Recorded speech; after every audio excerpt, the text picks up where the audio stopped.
Subscribe to our YouTube channel and press the bell icon to get the latest updates. Over 100 people were killed in UP and Bihar in just one day by lightning strikes brought on by very severe thunderstorms on Thursday.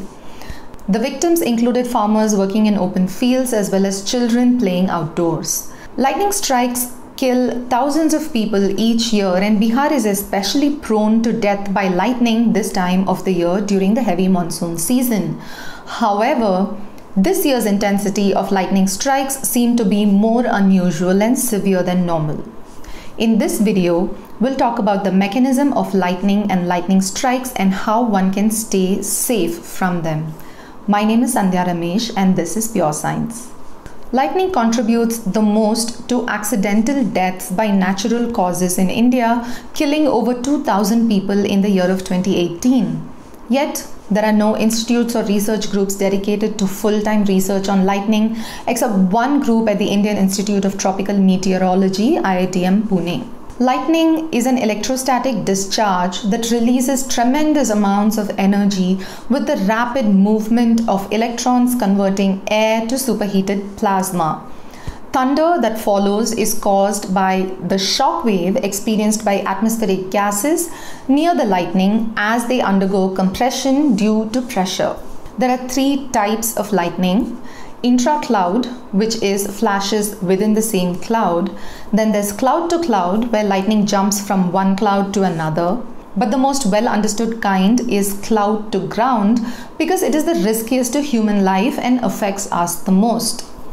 Scientists do not yet understand perfectly the mechanism of lightning, but what we do know is that electrification of the clouds occur when warm air mixes with cool air.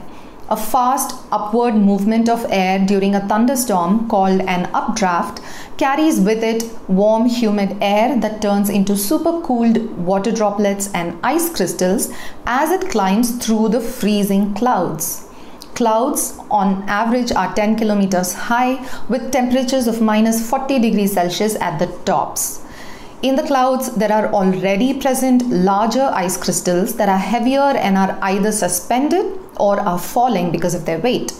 As collisions between the rising supercooled water and ice droplets occur with the suspended or falling heavier ice crystals, the particles climbing up become positively charged and the stuff that's falling down within the cloud gets negatively charged. The updraft carries the positively charged particles upwards and disperses it horizontally, because of which the top of a storm cloud becomes very wide and positively charged. The middle and lower parts of the cloud become negatively charged. In comparison, the ground is neutral. But as a thundercloud moves over the electrically neutral ground, the ground becomes positively charged because the clouds in comparison are negative. Thus, an equal but opposite positive electric charge is induced on the ground by comparison. This is known as an image charge. The induced positive surface charge at a point increases slowly as the cloud approaches, is strongest with the cloud directly overhead about 2 kilometers from the ground, and starts decreasing as the cloud passes. The negatively charged lower cloud and the positively charged ground create an electric field in the air connecting them, leading to a discharge of electricity, and this is a lightning. There are multiple ways through which lightning strikes hit humans, buildings, or trees. Lightning prefers to strike tall structures like tall buildings and trees because air is a bad conductor of electricity as compared to these objects, and electrons typically jump to find the shortest path they can take to the positively charged ground. In a direct strike, a person is directly struck by lightning. It's the most deadly kind of lightning strikes, and the electric current can heat and burn the skin as well as travel to the ground through our nervous system. Direct strikes on humans or animals are rare but often fatal. Instead, lightning strikes trees with a high frequency. People often say that lightning cannot strike the same location twice, or that there are certain kinds of trees that never get struck by lightning. Both of these are myths. Lightning can strike any tree, and it in fact does so regularly. A side flash is what occurs when lightning strikes a tall object like a tree and then jumps from the tree to a human who is within 2 feet of the tree.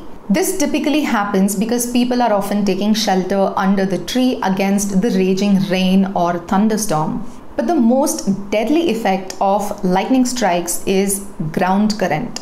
This occurs when lightning strikes an object like a tree and the electric current travels along the ground and spreads on the surface laterally, especially if there are conductive materials in the floor or on the ground like water from rain or flooding. This type of condition covers the maximum surface area and is the biggest cause of deaths worldwide by lightning, killing even animals in large numbers. In 2016, a lightning strike caused the flow of ground current and killed 322 reindeer in Norway. Farm animals all over the world also often die from ground currents that are caused by lightning. Lightning also travels large distances through other conducting media like electrical wires or metal surfaces, showers and taps in bathrooms, and also landline phones. This is why, even though indoor locations are safer, it is important to not touch anything conductive within a house during a thunderstorm.